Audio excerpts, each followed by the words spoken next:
അപ്പോൾ പുതിയൊരു വ്ളോഗിലേക്ക് എല്ലാവർക്കും സ്വാഗതം. എല്ലാവരും കണ്ടു നോക്കുക. ശരിക്കും ഈ ലേഹ്യം എന്ന് പറയുന്നത് മുത്തശ്ശി പറഞ്ഞു തന്നൊരു ലേഹ്യമാണ്. പണ്ടുകാലം തൊട്ടേ ഉപയോഗിച്ചുകൊണ്ട് വരുന്നതാണ്. അപ്പോൾ നിങ്ങൾക്കൊന്ന് പറഞ്ഞു തരാമെന്ന് വിചാരിച്ചു. അപ്പോൾ ഈ വീഡിയോ എല്ലാവർക്കും ഇഷ്ടപ്പെടുമെന്ന് വിശ്വസിക്കുന്നു. അപ്പോൾ നമുക്ക് തുടങ്ങാം.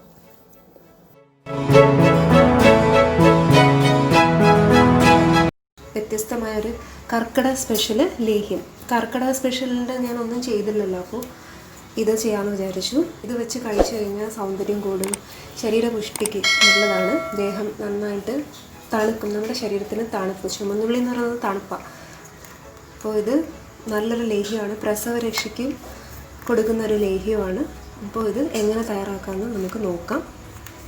അപ്പോൾ ഇത് 2 കിലോ ചുമന്നുള്ളി ഉണ്ട്. 2 കിലോ ചുമന്നുള്ളി വാടി വരുമ്പം അതിൻ്റെ പകുതിയൊക്കെ ഉണ്ടാവത്തുള്ളൂ. അപ്പോൾ അതുകൊണ്ട് 2 കിലോ ഇത് എടുക്കണം നിങ്ങൾ എടുക്കുമ്പോൾ, അല്ലെങ്കിൽ കുറഞ്ഞത് 1 കിലോ എങ്കിലും എടുക്കണം. അപ്പോൾ പെട്ടെന്ന് ഒരു നന്നായിട്ട് ചെയ്തു കഴിഞ്ഞാൽ ഇതൊരു ഒരാഴ്ചയൊക്കെ ഇരിക്കും.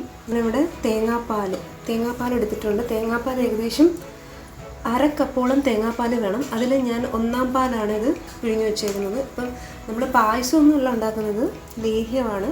അപ്പോൾ അതിൽ നിന്ന് നമുക്ക് ഇതിപ്പോൾ നല്ല കട്ടിപ്പാലാണ് എൻ്റെ കയ്യിലിരിക്കുന്നത്.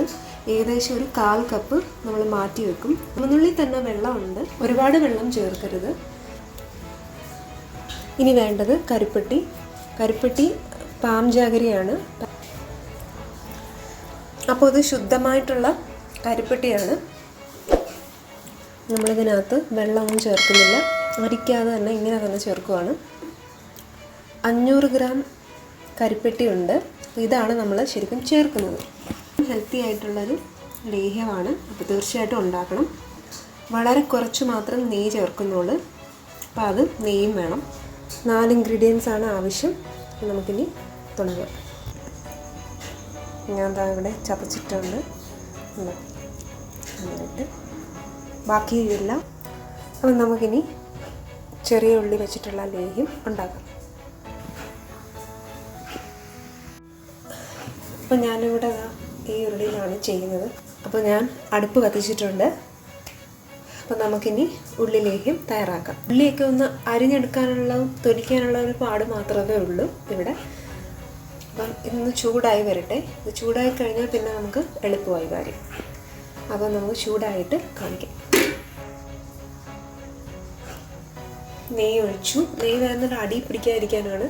ഇനി തീ ഒന്ന് കുറച്ച് വെക്കാം. നന്നായി ചൂടായി വരുന്നുണ്ട്. ഇനി നമുക്ക്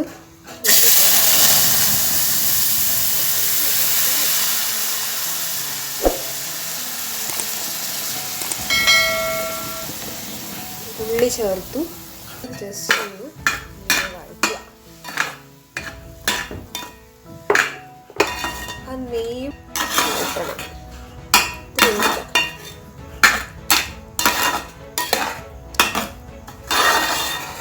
ഇനി നമുക്ക് തേങ്ങാപ്പാൽ ചേർക്കാം. അപ്പോൾ ഞാനിവിടെ തേങ്ങാപ്പാൽ ചേർക്കുകയാണ്. നന്നായിട്ടത് ഇളക്കി കൊടുക്കുക.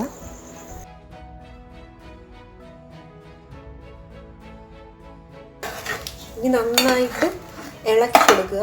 ശരിക്കും ഈ ഇളക്കലിലാണ് ഈ ലേഹ്യം പോലെ വരുന്നത്.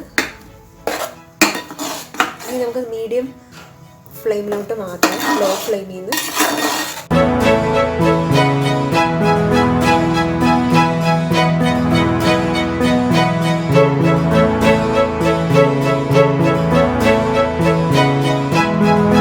കരിപ്പെട്ടി ചേർക്കാം.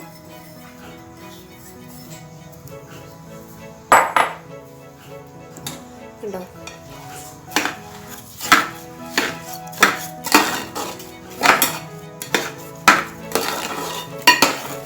എല്ലാമായിട്ട് ചേർന്ന് ട്രഡീഷണൽ ആയിട്ടുള്ളൊരു ആണ്. കരിപ്പെട്ടിയൊക്കെ നന്നായിട്ട് അലിഞ്ഞ് ചേർന്ന് വേണം. ഇനി ഇത് നന്നായിട്ട് ഇളക്കി കൊടുക്കുക. ഇത് ശരിക്കും കൈ എടുക്കാണ്ട് ഇളക്കണം. അപ്പം ഞാനിതിനകത്ത് ഇനി വേറൊന്നും ചേർക്കുന്നില്ല, ഇത് നന്നായിട്ട് ഇളക്കി കൊടുക്കുകയാണ്.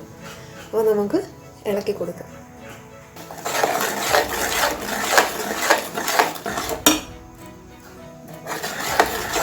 അടി പിടിക്കരുത്, അടി പിടിക്കാണ്ട് ശ്രദ്ധിക്കുക.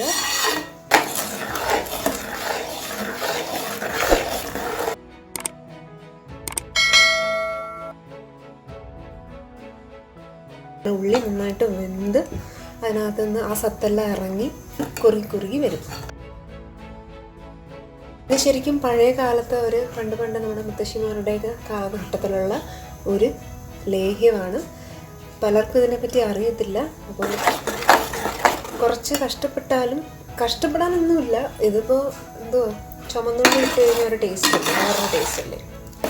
ശരിക്കും ചുമന്നുള്ളി എന്ന് പറയുന്നത് ശരീരത്തിന് തണുപ്പാണ്.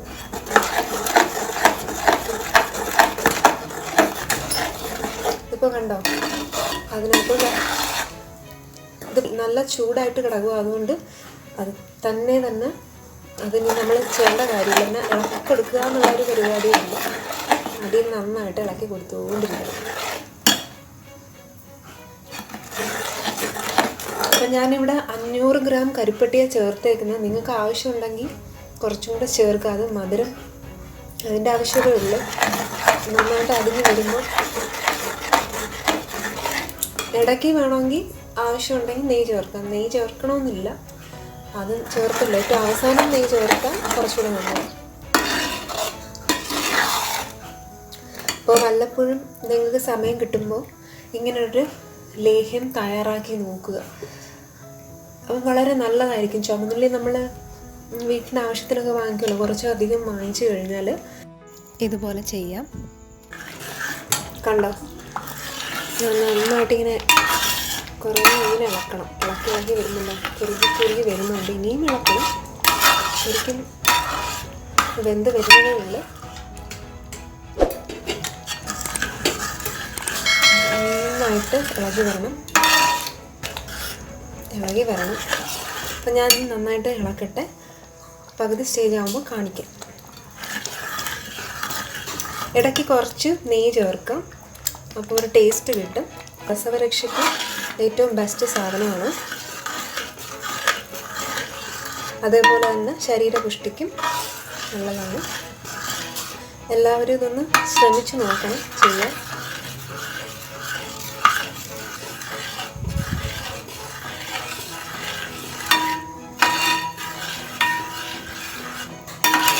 ഇങ്ങനെയുള്ള ഉരുളകളിൽ ചെയ്ത് കഴിഞ്ഞാൽ നമുക്കൊരു ട്രഡീഷണൽ ടേസ്റ്റ് തന്നെ കിട്ടും. അതുകൊണ്ടാണ് ഞാൻ ഇതിനകത്ത് തന്നെ ചെയ്യുന്നത്.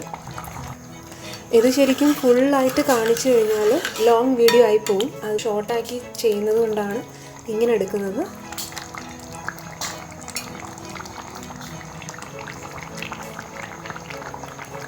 അപ്പോൾ ഇനി ഞാൻ ഇളക്കിയതിന് ശേഷം കുറച്ച് കഴിഞ്ഞിട്ട് ഞാൻ കാണിക്കാം. അപ്പോൾ നമ്മുടെ ലേഹ്യം ഇങ്ങനെ തയ്യാറായി വരുന്നുണ്ട്. ഇനിയും കുറച്ച് നേരം കൂടെ വേണം.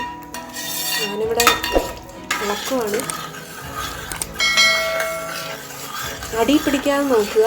സിമ്മിലാണ് ഇപ്പോൾ ഇട്ടേക്കുന്നത്. അപ്പം ഇളക്കി കൊടുക്കുക. അത് കുറുകി വരണം. നല്ലതാണ് ഇളക്കുക. നല്ലൊരു എക്സർസൈസ് ആയിരിക്കും ശരിക്കും. മുത്തശ്ശിയുടെ ഒരു ലേഹ്യം എന്ന് വേണമെങ്കിൽ പറയാം. അപ്പോൾ പണ്ട് കാലത്തുള്ളവർക്കൊക്കെ അറിയാം അതിൻ്റെ ആ ഒരു രുചിയും കാര്യങ്ങളും. അപ്പോൾ എല്ലാവരും ഇതൊന്ന് പരീക്ഷിച്ച് നോക്കുക. അപ്പോൾ എൻ്റെ ചാനൽ സബ്സ്ക്രൈബ് ചെയ്യണം. സബ്സ്ക്രൈബ് ചെയ്യാത്തവർ തീർച്ചയായിട്ടും സബ്സ്ക്രൈബ് ചെയ്യാൻ മറക്കരുത്. നല്ല റെസിപ്പീസ് വരുന്നുണ്ട്. സ്പെഷ്യൽ റെസിപ്പീസൊക്കെ ഇനി വരും. ഈ ഇതിന് ക്ഷമ വേണം, പക്ഷേ രുചി കൂടും. അപ്പം ഞാൻ ഇവിടെ കുറച്ച് നെയ്യ്, ഒരുപാടൊന്നുമില്ല, ഇച്ചിരി 1 ടീസ്പൂൺ നെയ്യ് മാത്രം ചേർക്കുവാണ്. കുറുകി വരുന്നുണ്ട്.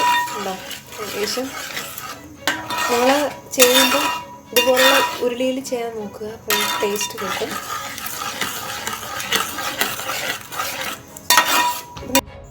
അങ്ങനെ ഉള്ളിലേഹ്യം ഇവിടെ റെഡി ആയിട്ടുണ്ട്. അപ്പോൾ ഇത് ശരിക്കും ഇതിൻ്റെ പാകം എന്ന് പറയുന്നത് നെയ്യ് തെളിഞ്ഞ് വരണം. നമ്മൾ ഇട്ട നെയ്യെല്ലാം തെളിഞ്ഞ് വരണം. ഇവിടെ ഞാൻ 1 ടേബിൾ സ്പൂൺ നെയ്യ് മാത്രം എക്സ്ട്രാ ചേർത്തിട്ടുള്ളൂ. അപ്പോൾ എല്ലാവരും ഇത് പരീക്ഷിച്ച് നോക്കണം.